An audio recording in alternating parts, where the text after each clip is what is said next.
29ാമത് IFFKയുടെ ഔദ്യോഗിക ഉദ്ഘാടനം ഇന്ന് വൈകിട്ട് മുഖ്യമന്ത്രി നിർവഹിക്കും.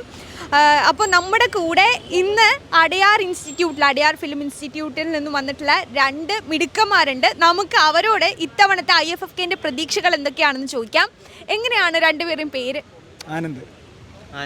ഓ, രണ്ട് ആനന്ദമാരാണല്ലേ. അപ്പോൾ ആദ്യമായിട്ടാണോ IFFKക്ക് വരുന്നത്? അല്ല, ഞാൻ മൂന്നാമത്തെ IFFK ആണ്. ഇതിന് മുന്നേ 2 IFFK വന്നിട്ടുണ്ട്. ഇയാളുടേത് ആദ്യത്തെ. എന്തൊക്കെയാണ് നമ്മുടെ ഇത്തവണത്തെ IFFKന്റെ എക്സ്പെക്ടേഷൻസ്? ഇത്തവണ പ്രധാനപ്പെട്ട പാൽക്കപ്പാടിയുടെ ഒരു വരവ് തന്നെയാണ്. ഞാൻ പാൽക്കപ്പാടിയുടെ ഈ ഒരു സിനിമ ഇറങ്ങിയതിന് ശേഷം ഭയങ്കരമായിട്ട് ആ ഒരു സിനിമ ഇഷ്ടപ്പെട്ട ഒരാളാണ്.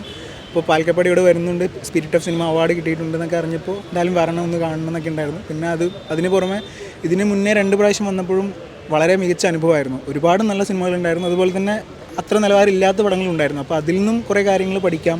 നല്ല സിനിമകൾക്കൊപ്പം തന്നെ എങ്ങനെയാണ് മറ്റ് സിനിമകളും വർക്ക് ചെയ്യുന്നത് എന്നുള്ളത് കാര്യം അറിയാം എന്നുള്ളൊരു ഇതുണ്ടായിരുന്നു. പിന്നെ നല്ല സിനിമകൾ കാണുമ്പോൾ കിട്ടുന്നൊരു ഊർജ്ജമുണ്ട്, അത് ഭയങ്കര ഹെൽപ്ഫുള്ളായിരുന്നു. ഒരു ഫിലിം സ്റ്റുഡൻറ്റ് കൂടെ ആകുമ്പോൾ കുറച്ചുകൂടെ ബെനിഫിഷ്യൽ ആവുമെന്ന് കരുതുന്നു. നല്ലൊരു പ്രതീക്ഷയാണ് ഇപ്രാവശ്യത്തെ IFFKക്ക് കാണുന്നത്.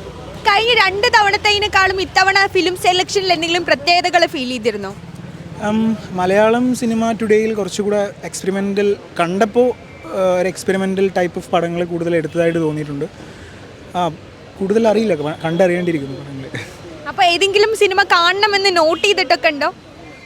നാളത്തെ നമുക്കറിയുന്ന കുറച്ച് പേരുടെ പടങ്ങളൊക്കെ ഉണ്ട്. വാട്ട് ടു സി സോംബി എന്ന് പറഞ്ഞിട്ട് മലയാളം കുറച്ച് മ്യൂച്വൽ ഫ്രണ്ട്സിൻ്റെ ഒക്കെ പടങ്ങളൊക്കെ ഉണ്ട്. അതിനൊക്കെ രജിസ്റ്റർ ചെയ്തിട്ടുണ്ട്, നോക്കാം.